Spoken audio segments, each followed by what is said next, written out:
कहानी शुरू होती है मेनिया लॉज में। कहानी है शमा की। शमा एक बहुत हार्ड वर्किंग टेक प्रोफेशनल है जो कि सैन फ्रिस्को में रहती है। काम से जिम, जिम से घर और फिर काम, यही है शमा की लाइफ।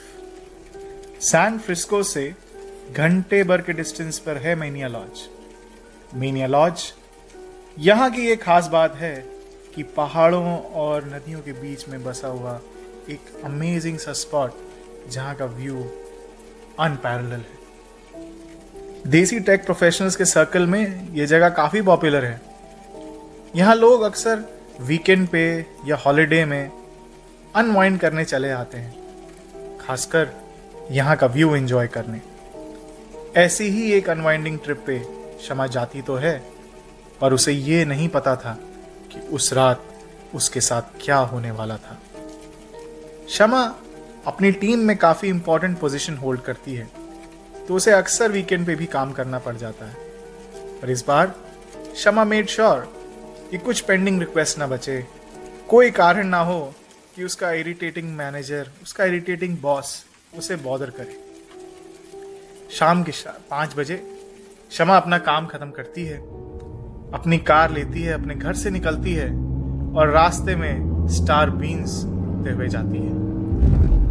ड्राइव थ्रू में गाड़ी लेके शमा ऑर्डर करती है अपनी फेवरेट ड्रिंक, डर्टी चाय latte with a extra shot of espresso.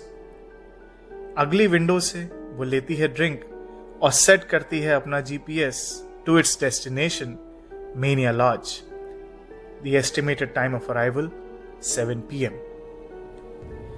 तेज तर्रार अपनी गाड़ी ट्रैफिक से बचाते हुए वो निकल जाती है शहर से बाहर। जैसे ही वो इंटरस्टेट हाईवे पे पहुंचती है, ट्रैफिक के साथ साथ शमा के अंदर का केओस भी कुछ कम हो जाता है। धीरे धीरे उसका दिमाग काम से बाहर निकलता है और वह आसपास के लैंडस्केप को, आसपास की नेचर को अप्रिशिएट करना शुरू कर देती है। इंटरस्टेट हाईवे के एक तरफ समुंदर जैसी एक बड़ी नदी और दूसरी तरफ सीजनल वाटरफॉल्स। बारिश की वजह से ये वाटरफॉल्स फुल फ्लो में थे। शमा एक हाथ से अपने गाड़ी का स्टीयरिंग संभालती है और दूसरे से फोटो क्लिक करती है अपने यूफोन में। इस कला में शमा खास ही एक्सपर्ट थी। Now she is getting into the vacation mode. तभी Spotify पे शेगिल की आवाज में एक गाना बजता है, कहाँ हो तुम चले आओ। मोहब्बत का तकाजा है। गाना सुनते सुनते शमा अपने एक्स के बारे में सोचने लग जाती है और रेमिनिसिंग अबाउट द पास्ट वो ये भूल भी जाती है कि गाड़ी भी चला रही है। सडनली एक कार की वजह से उसे ब्रेक मारना पड़ता है। मन ही मन में शमा गाली देती है कि जब स्लो ही चलानी है तो राइट लेन में रहो ना, पासिंग लेन में आने की क्या जरूरत है। क्योंकि वो सर्दियों की रात थी तो अंधेरा जल्दी हो जाता है। जैसे जैसे वो लॉज तक पहुंचती है, अंधेरा पूरी तरह से हो जाता है। हल्की हल्की जो बारिश हो रही थी, पहुंचते पहुंचते लॉज तक वो भी रुक जाती है। शमा अपनी गाड़ी से बाहर निकलती है और देखती है कि आसमान में तारे टिमटिमाने लगे हैं। It's going to be a lovely night tonight, Shama खुश होके बोलती है। वो अपना सामान लेती है और लॉज के रिसेप्शन तक पहुंच जाती है। चेक इन करते वक्त रिसेप्शन पे खड़े उस आदमी से शमा पूछती है कि can I get a room with view. अच्छी कहो या बुरी, उसकी ये आदत तो थी पूछ लेना कि can I get a room with view. आज उसकी किस्मत अच्छी निकली। वो आदमी बोला, there is a room with view ma'am, but it's in our new wing. It's bit of a walk, but let me tell you, the view is worth it. दूर चल के जाना शमा चाहती तो नहीं थी, पर not to lose the room वो ले ही लेती है that room in the new wing. Shama अपना सामान लेकर जैसे ही रूम में एंटर करती है, she finds it pleasantly beautiful. A clean room with complimentary coffee और एक बड़ा सा विंडो। वो विंडो ब्लाइंड्स खोलती है और उसके सामने एक हार्ट मेल्टिंग व्यू उसका स्वागत करता है। View of the river gorge and the golf course. शाम का वक्त हो चला था। शमा काफी थक भी चुकी थी गाड़ी चला के, तो वो सोचती है क्यों ना स्पा में जाके रिलैक्स किया जाए। लॉज के बुकिंग चार्जेस में वो भी तो इंक्लूडेड था। पूरा पैसा वसूल करना है भाई। वो अपना स्विमिंग सूट निकालती है, ऊपर से रोप पहनती है और चल पड़ती है स्पा फैसिलिटीज की ओर। वेकेशन पे भी शमा वर्कआउट नहीं स्किप कर सकती। वो पहले टेम्परेचर कंट्रोल्ड पूल में कुछ लैप्स लगाती है और अपना डेली फिटनेस गोल अचीव करती है। मेनिया लॉज में एक शानदार आउटडोर हॉट टब था। स्विमिंग सेशन खत्म करके शमा सीधे हॉट टब में जाती है। उस मोमेंट के भी क्या कहने, जब आप आसमान में तारे देख रहे हों, हॉट टब से बुलबुले निकल रहे हों और आप रिलैक्स कर रहे हों। कुछ मिनट एंजॉय करने के बाद शमा की वाइब अचानक से डिस्टर्ब होती है। शमा, उसे लगा कि किसी ने उसे आवाज लगाई। ओह, हॉट टब में कुछ ज्यादा ही रिलैक्सिंग हो गया। ये बोल के शमा निकल जाती है वहां से। वो अपने रूम पे वापस आती है और फिर डिनर के लिए रेडी होने लगती है। डिनर जो कि लॉज के रेस्टोरेंट में सर्व था। शमा जाती है वहां और नोटिस करती है कि काफी चहल पहल हो रही है। लोग क्रिसमस की फीलिंग में हैं, खुश हैं, हंसी मजाक चल रहा है। उसका मूड भी कुछ जॉली हो जाता है। उस दिन शमा ने खाने में सैमन ऑर्डर करी थी। यूं तो मछली खाने का उसे कोई शौक नहीं, पर शे गिल के उस गाने ने उसे अपने एक्स की याद दिला दी थी, जिसे सैमन बहुत पसंद थी। खाना वाना खा के और थोड़ा सा ड्रिंक लेके वो अपने रूम को वापस निकलती है। रिलैक्स सा फील करती है और सोचती है कि चलो आज मैं अपनी बुक खत्म ही करूंगी। बट अलास, जैसे ही वो रूम पे पहुंचती है, एक ईमेल, एक मैसेज फ्रॉम द बॉस उसका मूड पूरी तरह खराब कर देता है। अर्जेंट लिखा हुआ ये मैसेज उसके बॉस की तरफ से था, जो उसे कहता है कि उसे उसी रात एक प्रेजेंटेशन बना के देनी है। इसका सिर्फ एक ही मतलब हो सकता है कि आज की रात शमा के लिए काली है। उसे पूरी रात जागना पड़ेगा। मूड खराब तो था, पर तभी शमा सोचती है कि ये रूम विद व्यू मेरे इस बुरे मूड को थोड़ा पैसिफाई करने में हेल्प करेगा। वो एक कप कॉफी बनाती है, अपना लैपटॉप खोलती है और लग जाती है काम पर। घड़ी में 10 बजते हैं, 11 बजते हैं, 12 बजते हैं और थोड़ा सा ब्रेक लेने के लिए शमा उठती है। उसकी कॉफी भी खत्म हो गई थी, तो कॉफी भी रिफिल करनी है। शमा कॉफी बनाने लग जाती है। कॉफी मेकर स्टार्ट करते शमा बाहर का व्यू एंजॉय करने विंडो की तरफ आ जाती है। क्या ही नजारा था।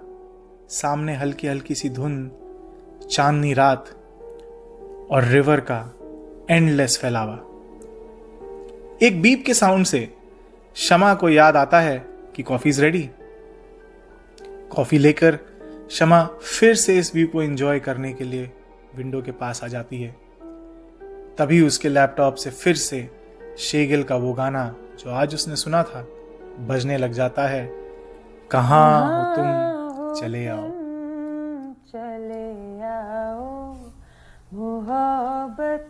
तभी शमा की नजर दूर कहीं से आते हुए एक इंसान पे पड़ती है, गोल्फ कोर्स के दूसरी तरफ। वो इंसान चला आ रहा था मेनिया लॉज की ही डायरेक्शन में और होगा कुछ फ्यू 100 यार्ड्स अवे। इतनी देर से वहां से कौन आ रहा है भला?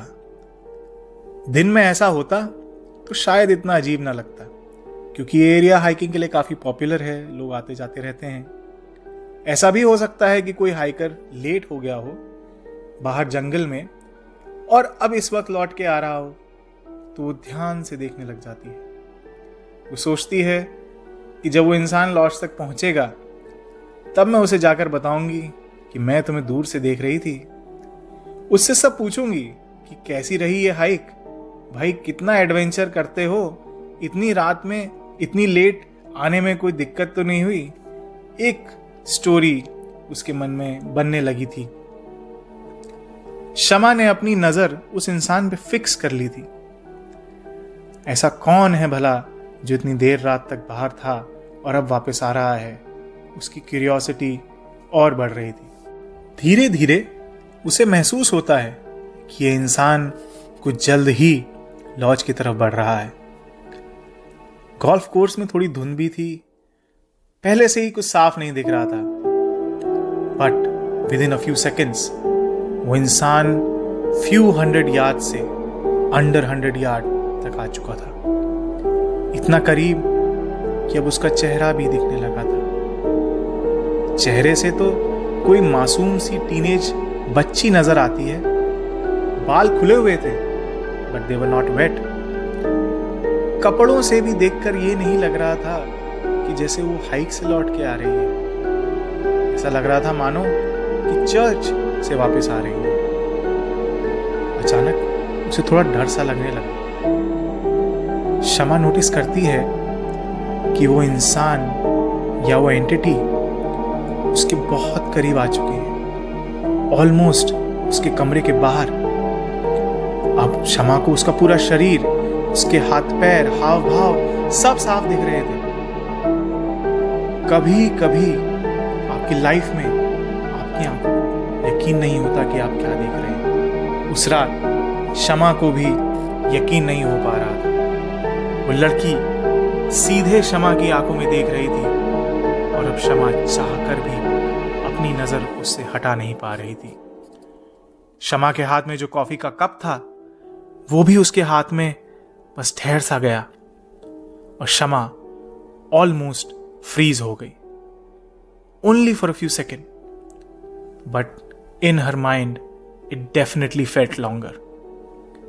अ मोमेंट ऑफ डिसबिलीफ, जब आपका सारा का सारा साइंटिफिक टेम्परमेंट धरा रह जाता है। शमा के साथ कुछ ऐसा ही हो रहा था। तभी अचानक से एक पिंग की आवाज होती है और शमा का ध्यान टूटता है। Again an urgent message from the boss. Shama काफी स्वेट कर रही होती है और लैपटॉप पे शे गिल का वो गाना अभी भी चल रहा होता है। इस वक्त वो मैसेज उसके लिए एक अच्छा डिस्ट्रैक्शन साबित होता है। वो अपने लैपटॉप में देखने लगती है। जैसे ही वो मैसेज पढ़ती है थोड़ा रिलीफ फील करती है। उसे पता चलता है कि उसके बॉस ने जो अर्जेंट मैटर था उसको नॉन अर्जेंट कर दिया है और जो प्रेजेंटेशन उसे कल सुबह तक देनी थी अब वो मंडे तक दे सकती है। शमा एक लंबी चैन की सांस लेती है और तभी सोचती है कि कौन था बाहर। वो फिर से देखने लग जाती है पर अब वहां कोई ना था। देर रात और नॉन स्टॉप काम करके शमा बहुत ज्यादा थक जाती है। वो सोचती है कि चलो अब प्रेजेंटेशन का टेंशन खत्म हुआ, आराम से सो जाते हैं। पिछले कुछ मिनटों को मानो वो इग्नोर कर देती है। लैपटॉप बंद करती है, कॉफी का कप साइड में रखती है और सीधे सो जाती है। सुबह शमा की नींद थोड़ी देर से खुलती है। कल रात की बात उसे एक सपने जैसी लगती है।